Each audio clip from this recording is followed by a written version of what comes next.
Sajak Suara karya Wiji Tukul. Sesungguhnya suara itu tak bisa diredam, mulut bisa dibungkam, namun siapa mampu menghentikan nyanyian bimbang dan pertanyaan-pertanyaan dari lidah jiwaku. Suara-suara itu tak bisa dipenjarakan. Di sana bersemayam kemerdekaan. Apabila engkau memaksa diam, aku siapkan untukmu pemberontakan. Sesungguhnya suara itu bukan perampok yang ingin merayah hartamu.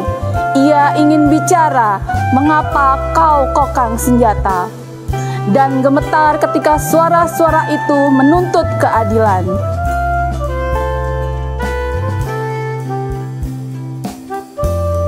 Sesungguhnya suara itu akan menjadi kata, ialah yang mengajari aku bertanya, dan pada akhirnya tidak bisa tidak, engkau harus menjawabnya.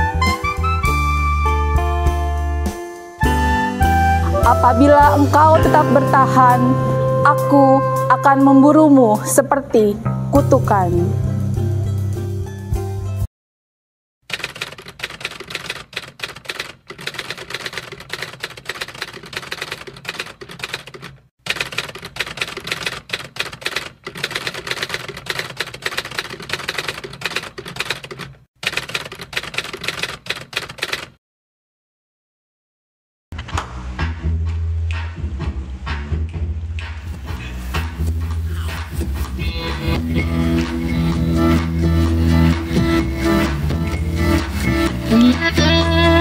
Marilah kemari, hey hey hey hey, hey kawan, akulah di sini, hey hey hey hey, hey kasih.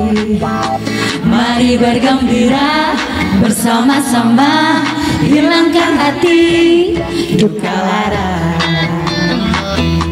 Marilah kemari, hey hey hey hey, hey kawan, akulah di sini, hey hey hey hey, hey kasih.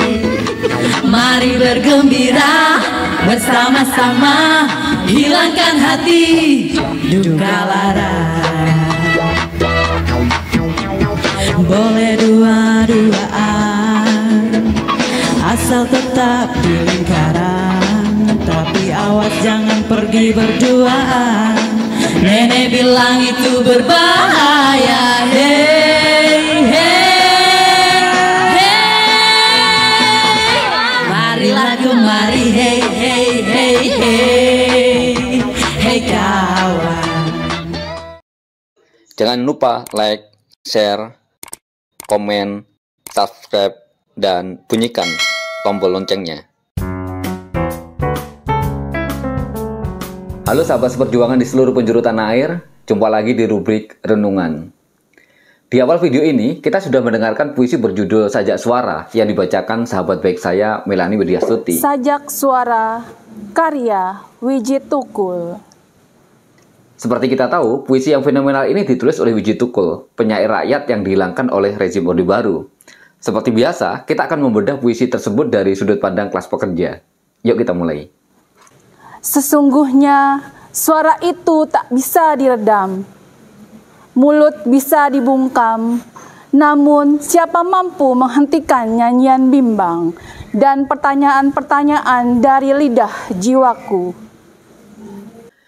Di bagian ini, kita diajak untuk memahami ketidakmungkinan untuk meredam suara batin dan pertanyaan-pertanyaan yang timbul dari dalam diri individu. Jelaslah sudah, suara batin, pemikiran, dan perasaan seseorang tidak dapat dengan mudah diredam atau ditekan. Ini mencerminkan kekuatan individu untuk tetap setia pada nilai-nilai, keyakinan, dan aspirasinya, bahkan dalam menghadapi hambatan dan tekanan. Dan wajar jika kemudian sering muncul pertanyaan dari dalam pikiran seseorang. Pertanyaan-pertanyaan ini merupakan manifestasi dari ketidakpuasan dan dorongan untuk mencari pemahaman yang lebih dalam. Ungkapan dan pertanyaan-pertanyaan dari lidah jiwaku menunjukkan bahwa pertanyaan-pertanyaan ini tidak hanya berasal dari akal pikiran, tetapi juga dari inti jiwa seseorang. Ini mencerminkan bahwa keinginan untuk mencari kebenaran dan keadilan adalah bagian tak terpisahkan dari identitas individu. Dalam konteks yang lebih luas, bagian ini mengajarkan kepada kita untuk tidak menyerah terhadap tekanan atau upaya untuk membungkam sikap kritis kita. Ini mengingatkan akan pentingnya mempertahankan integritas kita dalam menghadapi tantangan, serta untuk tetap mencari kebenaran dan keadilan dalam perjalanan hidup kita. Dan dari perspektif kelas pekerja, bagian ini juga dapat diinterpretasikan sebagai semangat untuk terus memperjuangkan keadilan meskipun ada tekanan dan hambatan. Suara-suara itu tak bisa dipenjarakan. Di sana bersemayam kemerdekaan. Apabila engkau memaksa diam, aku siapkan untukmu pemberontakan.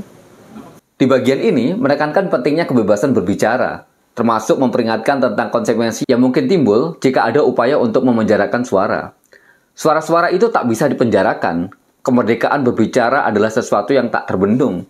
Ini menggarisbawahi betapa pentingnya hak individu untuk menyuarakan pendapat, berbicara tentang perasaan mereka, dan mengekspresikan pemikiran mereka. Karenanya, pemberontakan menjadi respon jika ada upaya untuk memaksa orang untuk diam. Ketika suara-suara dan aspirasi individu dipenjarakan atau ditekan, kemungkinan besar akan muncul reaksi yang lebih keras dalam bentuk perlawanan dan protes. Dalam konteks kelas pekerja, bagian ini dapat diartikan sebagai seruan untuk melindungi hak-hak pekerja dan memastikan keadilan. Ini menegaskan bahwa upaya untuk membatasi kebebasan berbicara dan menghentikan tuntutan keadilan bisa memicu respon yang lebih kuat dari kelas pekerja yang merasa terpinggirkan. Kita tahu bahwa kemerdekaan sejati adalah hasil dari kemampuan untuk menyuarakan diri tanpa hambatan. Ini adalah pesan kuat tentang pentingnya demokrasi, hak asasi manusia, dan keadilan sosial dalam masyarakat. Jadi bisa disimpulkan, di bagian ini, puisi ini menekankan pentingnya kebebasan berbicara, memperingatkan tentang bahaya tindakan represif, dan mengingatkan kita bahwa ketika hak-hak individu terancam, pemberontakan mungkin adalah respon yang tak terhindarkan. Dan dari perspektif kelas pekerja, pesan ini akan memotivasi perjuangan dalam melindungi hak-hak kelas pekerja dan mendorong perubahan positif dalam kondisi kerja, serta terwujudnya keadilan bagi semuanya. Sesungguhnya, suara itu bukan perampok yang ingin merayah hartamu. Ia ingin bicara, mengapa kau kokang senjata? Dan gemetar ketika suara-suara itu menuntut keadilan. Di bagian ini, menggambarkan suara individu sebagai sesuatu yang bukan merupakan ancaman atau perampok, tetapi sebagai ekspresi alami dari keinginan untuk berbicara dan menuntut keadilan. Karena itulah kita mempertanyakan ketika ada pihak lain yang menggunakan kekuatan atau represi terhadap suara-suara itu. Suara individu bukanlah ancaman atau perampok yang ingin merampas harta atau kekuasaan orang lain. Terlebih, suara merupakan alat komunikasi dan menyampaikan ekspresi. Dia bukan sebagai ancaman. Pertanyaan mengapa kau kokang senjata mencerminkan rasa heran atas penggunaan kekuatan fisik atau kekerasan untuk menekan suara-suara yang menuntut keadilan. Ini mengajukan pertanyaan yang relevan mengenai perlu atau tidaknya tindakan keras dalam menghadapi tuntutan perubahan sosial. Dan selanjutnya, menggunakan kata-kata dan gemetar ketika suara-suara itu menuntut keadilan, ini menggambarkan reaksi yang mungkin terjadi ketika orang yang memiliki kekuasaan merasa terancam oleh tuntutan keadilan, oleh tuntutan yang disuarakan oleh kaum buruh. Ini mencerminkan rasa ketidakpastian atau ketakutan yang mungkin timbul dalam situasi di mana suara-suara ini memperjuangkan perubahan. Dalam konteks kelas pekerja atau perjuangan untuk keadilan sosial, bagian ini mungkin digunakan untuk menggambarkan bahwa upaya untuk menghentikan tuntutan keadilan dan perubahan sosial dengan kekerasan adalah tindakan yang tidak perlu dan dapat menghambat kemajuan. Pesan yang ingin kita sampaikan adalah, dengarkan suara-suara yang menuntut keadilan dengan hati terbuka dan berusaha untuk mencari solusi yang adil tanpa perlu menggunakan kekuatan fisik. Sesungguhnya, suara itu akan menjadi kata, ialah yang mengajari aku bertanya, dan pada akhirnya tidak bisa tidak. Engkau harus menjawabnya. Apabila engkau tetap bertahan, aku akan memburumu seperti kutukan. Bagian ini mengilustrasikan bahwa ketika suara individu diungkapkan, mereka menjadi kata-kata yang dapat mempengaruhi pemikiran dan tindakan orang lain. Suara tersebut memiliki kekuatan untuk menginspirasi, menyentuh, atau mengubah pandangan dunia. Suara mengajarkan kita untuk bertanya, yang merupakan hal penting dalam memahami dunia di sekitar kita. Pertanyaan-pertanyaan ini dapat memicu pemikiran kritis dan mencari pemahaman yang lebih dalam tentang masalah-masalah yang dihadapi di dalam masyarakat. Disinilah pentingnya untuk merespon tuntutan keadilan dan perubahan yang diungkapkan oleh suara-suara ini. Kata-kata terakhir, aku akan memburumu seperti kutukan, menciptakan rasa urgensi. Ini mengingatkan kita bahwa ketika suara-suara yang menuntut perubahan diabaikan atau ditindas, mereka mungkin menjadi sumber konflik atau protes yang lebih besar. Secara keseluruhan, puisi ini menggambarkan pentingnya suara dan kata-kata dalam mengekspresikan pemikiran, perasaan, dan aspirasi individu. Dalam perspektif kelas pekerja, puisi ini bisa diinterpretasikan sebagai perjuangan untuk hak-hak sosial, keadilan, dan kemerdekaan. Pertama, puisi ini menggarisbawahi bahwa suara seseorang tidak dapat dibungkam atau dipadamkan dengan kekerasan dan depresi. Suara ini mewakili keinginan rakyat untuk menyuarakan perasaan mereka dan bertanya tentang keadilan dan ketidaksetaraan. Kemudian, puisi ini menyatakan bahwa suara-suara ini adalah manifestasi dari kemerdekaan dan menekankan pada kemerdekaan ini mungkin mengacu pada kebebasan individu dalam menyuarakan pandangan mereka tanpa takut. Dalam konteks kelas pekerja, ini menyoroti pentingnya hak-hak kelas pekerja untuk memperjuangkan keadilan. Selanjutnya, puisi ini mengecam tindakan yang mengekang suara-suara ini dan mengkritik ketidaksetiaan terhadap keadilan. Dalam perspektif kelas pekerja, hal ini bisa merujuk pada pemerintah atau kebijakan yang melanggar hak-hak pekerja dan rakyat. Misalnya, salah satunya adalah terkait dengan terbitnya Undang-Undang Cipta Kerja. Puisi ini menegaskan bahwa suara akan menjadi kata-kata yang akhirnya harus dijawab. Ini mungkin menggambarkan tuntutan perubahan dan keadilan yang tidak terelakkan.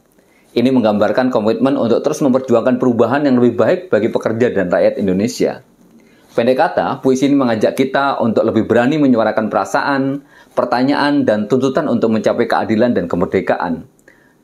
Tentu saja, dalam konteks Partai Buruh adalah demi terwujudnya negara kesejahteraan. Pesan ini sejalan dengan misi kita untuk melindungi dan memperjuangkan hak-hak kelas pekerja secara keseluruhan. Itu saja yang bisa saya sampaikan. Sampai bertemu dalam bedah puisi berikutnya. See you. Ya warna oranye Partai Buruh, warna oranye Partai Buruh, partainya kelas pekerja, partainya kelas pekerja, Partai Buruh nomor 6.